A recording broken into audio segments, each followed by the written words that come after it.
I should have known something was wrong when Barbara insisted on attending our quarterly business meeting. In 15 years of running Matthews Tech Solutions, my mother-in-law had never shown interest in the company's operations, unless it involved criticizing my role in its success. "Just be professional," my husband David urged as we walked into the conference room.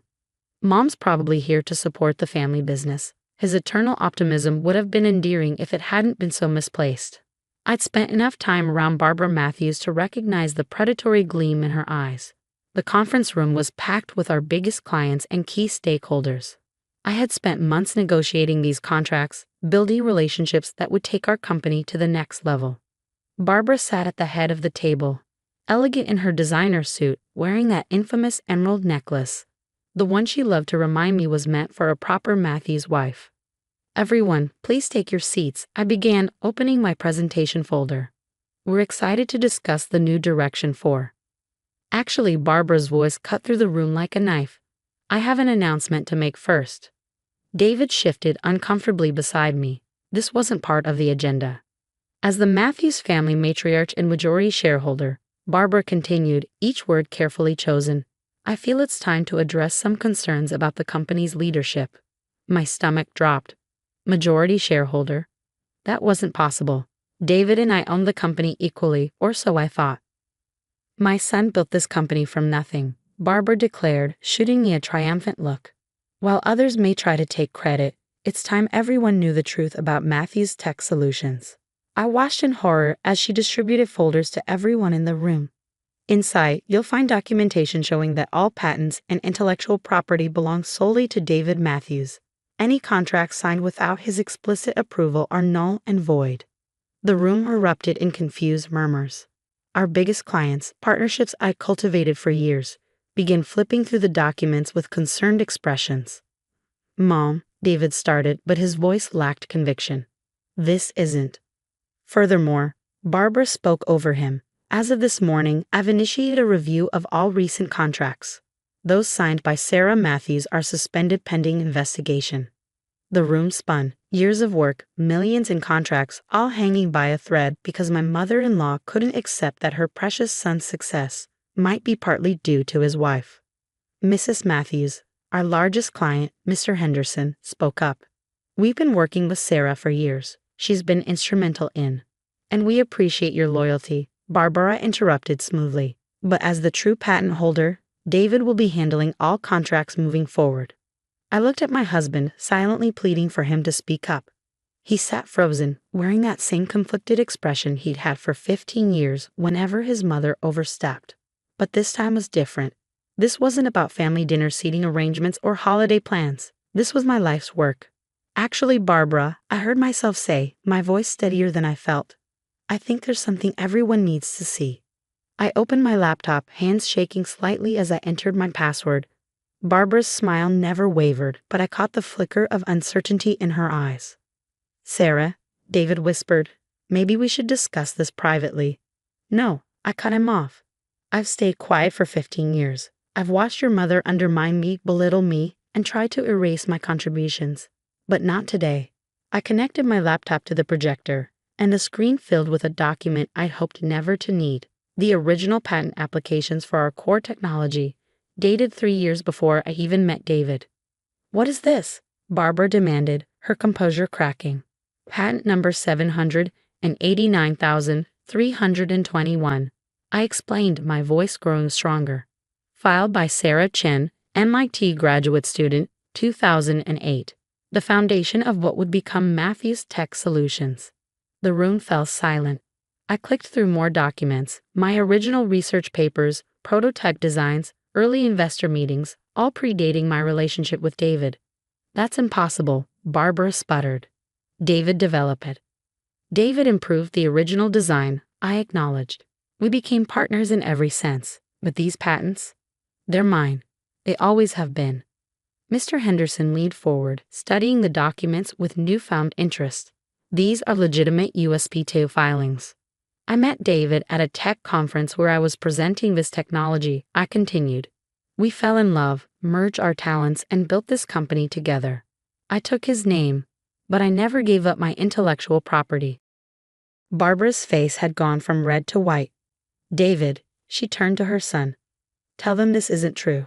For the first time in our marriage, I watched my husband straighten his spine and face his mother directly. It's all true, Mom. Sarah's brilliance is what drew me to her in the first place. I've just been too cowardly to admit how much you've hurt us, with your constant interference. But the shareholding documents, Barbara clutched her folder like a shield, are fake. I finished for her. Just like the emeralds in that necklace you love so much. The gasp that went through the room was almost satisfying. Almost. Now, I said, gathering my strength, shall we continue with the real business meeting? I believe we were about to discuss the expansion plans I've developed for Q4. Mr. Henderson smiled, closing Barbara's folder and pushing it aside. Please proceed, Mrs. Matthews, the real Mrs. Matthews. As I began my presentation, Barbara slumped in her chair, her carefully constructed reality crumbling around her. David reached under the table and squeezed my hand, a small gesture that carried 15 years of apology. But this wasn't the end. As I caught Barbara's calculating gaze, I knew the real battle was just beginning. She might have lost this round, but a woman who would forge documents and sabotage her own family's business wouldn't give up easily. What she didn't know was that I had more revelations tucked away, secrets that would make these patent documents look like child's play. After all, you don't survive 15 years of corporate warfare without keeping a few aces up your sleeve.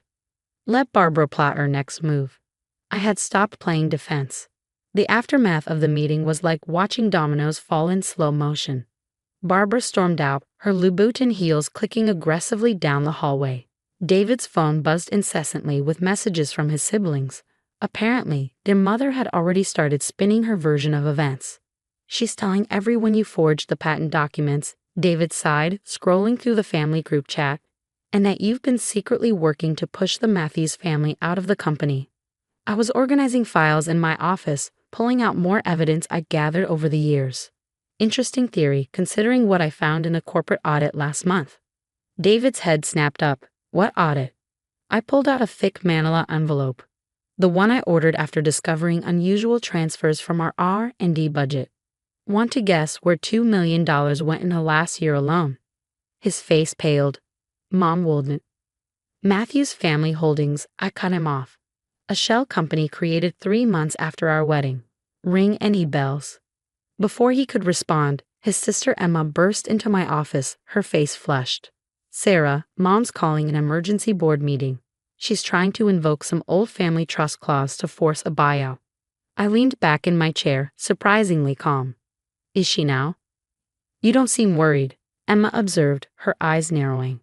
Because she taught me well, I replied, pulling out another folder. Every slight, every manipulation, every attempt to push me out. I documented everything, including her little embezzlement scheme.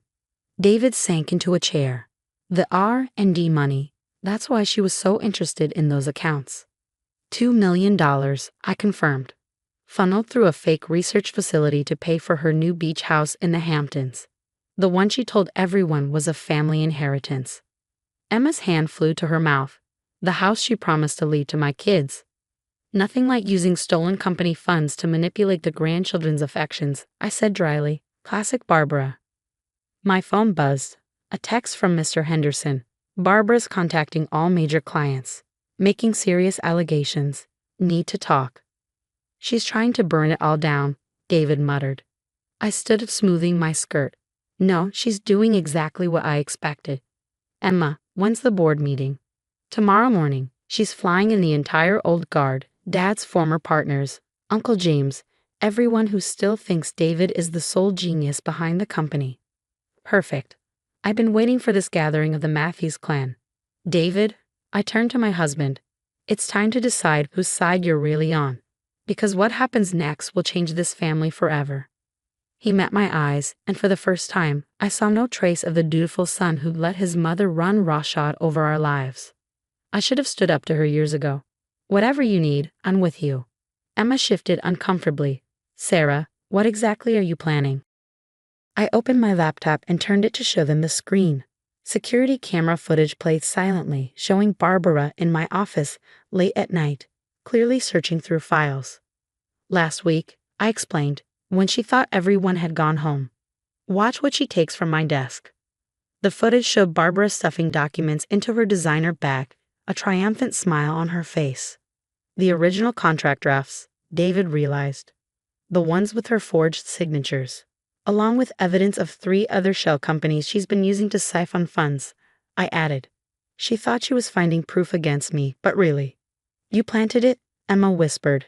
You knew she'd try something like this. I closed the laptop. 15 years of psychological warfare teaches you to think ahead. Tomorrow your mother will walk into that board meeting thinking she has everything she needs to destroy me. Instead, she'll implicate herself. David finished. In front of everyone she's trying to turn against you. My phone buzzed again, this time with an email from our company's legal team. Right on schedule, I murmured, scanning the message. They finished reviewing the documents Barbara found in my office. Would anyone care to guess what they discovered? Emma sank into a chair beside her brother. I can't believe she'd risk everything like this. The company, the family name. Pride, I said simply. She was so convinced of her son's superiority that she couldn't accept the truth. Every achievement had to be David's. Every success had to come from the Matthews bloodline. And now she's going to lose everything, David concluded grimly. I gathered my files, preparing for the next day's showdown. Not everything. She'll still have her family, if she can finally learn to accept that the Matthews name isn't what makes this company great. It's the people who built it, regardless of their last name. As Emma and David left my office, I stayed behind, staring at the family photo on my wall. It was taken at our wedding, before Barbara realized I wouldn't be the compliant daughter-in-law she'd hoped for. Everyone was smiling, genuine joy captured in a single moment. Tomorrow would change everything. The question was, could the Matthews family survive the truth about their matriarch? And more importantly, was I ready for the consequences of finally bringing Barbara Matthews to her knees? My phone lit up with a message from an unknown number. A photo appeared, my original patent documents spread across what I recognized as Barbara's antique desk. The text read, "Did you really think you were the only one preparing for war?" I smiled, screenshotted the message, and added it to my evidence file. Even now, Barbara couldn't resist showing her hand. The real question wasn't whether I was ready for tomorrow. It was whether Barbara Matthews was ready to learn that she wasn't the only one who knew how to play the long game. Let the board meeting begin. The Matthews Industries boardroom was a testament to old money, dark mahogany walls, leather chairs, and portraits of past company leaders. All men, all Matthews, all watching as Barbara made her grand entrance at 9 a.m. sharp. She brought reinforcements, her lawyer, 2 senior board members who'd known David since childhood, and Uncle James, clutching a folder labeled Family Trust Documents. The cavalry had arrived. Before we begin, Barbara announced, her voice dripping with false concern. I want to acknowledge how difficult this must be for everyone. Finding out that someone you trusted has been deceiving the family. I sat quietly, watching her performance. David's hand found mine under the table.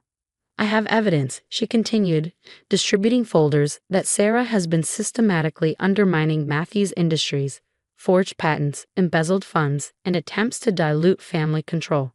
Uncle James cleared his throat. According to the original family trust, any proven misconduct allows for the immediate removal of non-blood relatives from leadership positions. Right on cue, I almost admired the choreography. Do you have anything to say in your defense? Barbara's lawyer asked, clearly expecting denials or tears.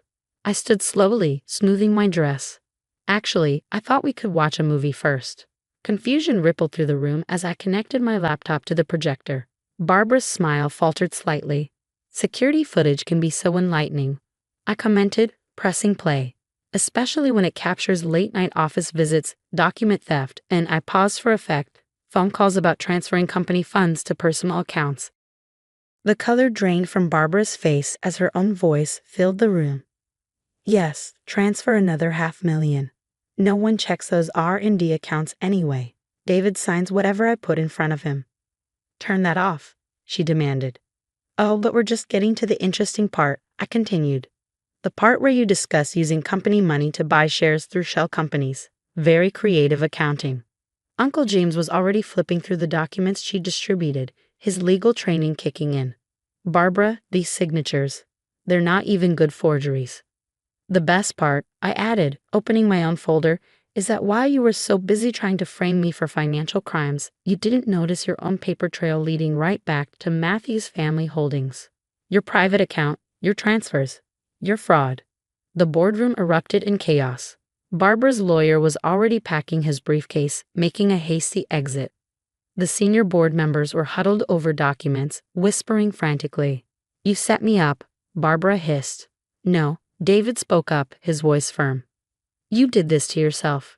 Every scheme, every lie, every attempt to push Sarah out, it was all you, Mom." "I did it for you," she cried, "to protect your legacy." "My legacy?" David stood. "My legacy was building something with the woman I love, but you couldn't stand that she was smarter, more capable, more successful than your precious son." Barbara turned to Uncle James, desperation in her eyes. "The family trust is very clear about financial misconduct." He cut her off, looking years older. "The board has no choice but to launch a full investigation and press charges," I added quietly, "unless." The room fell silent, all eyes on me. "Unless what?" Barbara whispered. I walked over to her, speaking softly so only she could hear. "Resign from the board. Relinquish all claims to company leadership. And most importantly, publicly acknowledge that Matthews Industries succeeds because of merit, not bloodlines." "You're destroying this family," she accused. "No," I corrected her. "I'm saving it from your outdated ideas about worth and heritage. Your grandchildren deserve to grow up knowing they can succeed on their own merits, not just their last name." Tears filled her eyes. Real ones this time, not the calculated drops she usually deployed. "Everything I did, I really thought I was protecting our legacy." "The legacy isn't in the name, Barbara. It's in the innovation, the hard work, the collaboration, everything you fought so hard against." She looked around the room, at her son standing tall without her shadow, at board members reviewing evidence of her crimes, at the portraits of past leaders whose era was ending. "I'll resign," she whispered. "Just don't let this destroy everything."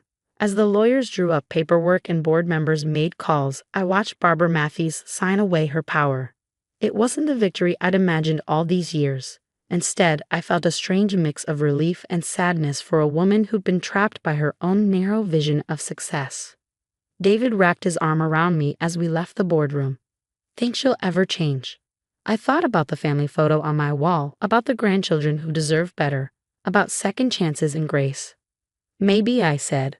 "But first she has to understand that real family bonds aren't built on power and control. They're built on love, respect, and acceptance." As we walked out, I noticed Barbara lingering by the portraits, staring at the faces of past Matthews leaders.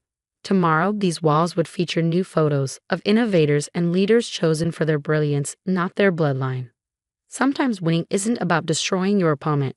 It's about creating space for something better to grow from the ashes of what was lost. And maybe, just maybe, Barbara Matthews would finally learn that the greatest legacy isn't the one you protect, it's the one you let evolve.